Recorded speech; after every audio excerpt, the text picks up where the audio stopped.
Hi everyone, my name is Donkey, and today I just want to talk about the importance of views. So views in your game are very helpful. If you're not really using them at the minute, you should do, unless your game is kind of directly set on it. I can't think of many examples where that happens, but in most games that I can think of, you have some sort of view in it. And if you've never heard of them before, I'm just going to show you a bit what they are and what they do.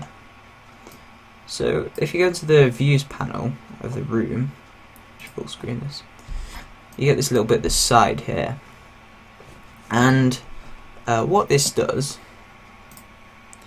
is it's the views panel. So basically if you click here and here, it enables this view. So in this case we're using view 0. I think it's up to 9 you can have, or 8. You can have 8 different views. So you could have it for different occasions or whatever. So even if you're not using views, you can just have it like this and it will show the whole room as normal. Nothing will change between running it before and after. But what you can do is you can change this. So these values are which bit of the room is actually visible to the player. So if we put a width of 200 and a height of 200, you can see this bit here is only visible within this whole area. And what it will then do is it will use the port. So what the port is kind of how big the actual page is, the window. So this window here is probably about I'd say maybe a 800 by 400, maybe, probably a bit more, but that is how big this is being projected. If I full screen it, it's still this bit getting projected, but it's getting projected at 180 times 1920. So this port I generally like to have, if you've got kind of a widescreen game, to be 1920. Oh wait, no, sorry. 1 to 80 by 720, because otherwise it fills up the screen and it gets a bit messy unless it's full screen. Or if you've got in this case, if you've got a kind of square view, I like to have 720 by 720. So if you now run this, in fact, let's just make a quick sprite, and we're just going to fill it in with any random old colour. So let's have that one. Okay.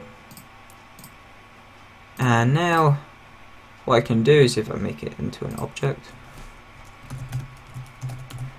oops, and then I assign that. Oops. Then what I can do is if I put this in here,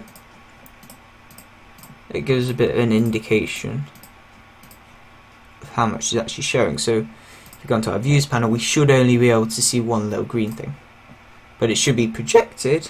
It should be projected about this big. And views are very helpful.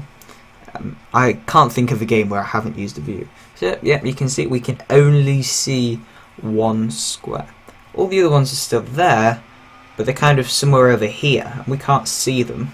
So if you had a player that's moving around, you can make this to follow him so that it changes the view in the room depending on where he moves. So it's all very important, and I'll show you just quickly how you can do the following bit. So if I wanted to make it follow an object, we're just going to set it to any old object. So in this case, object item. You then get a H bore and a V bore. So this is the border, the height border, the height, the horizontal border and the vertical border. So this is how much it can move around within its square. So if you give this 200, oops, and 200, it'll be able to move all around here, and only when it gets out of that box will it change. But generally I like to put this about half, so 150, 100, I mean what is it, 3/4, that's it. So if I put it at 150 and 150, wait no, quarter, that's right. So it gives it a little bit of room within this little square here, but otherwise it moves around with it. So it's very, very, very good. If I run this now, it probably won't work because I've used the object item. But you can see how this could come into use, especially if you're using it. It's not worked, but especially if you're using a kind of side-scrolling game, a sandbox game, platformer. Obviously platforms are very, very reliant on that side scrolling, and that's using views.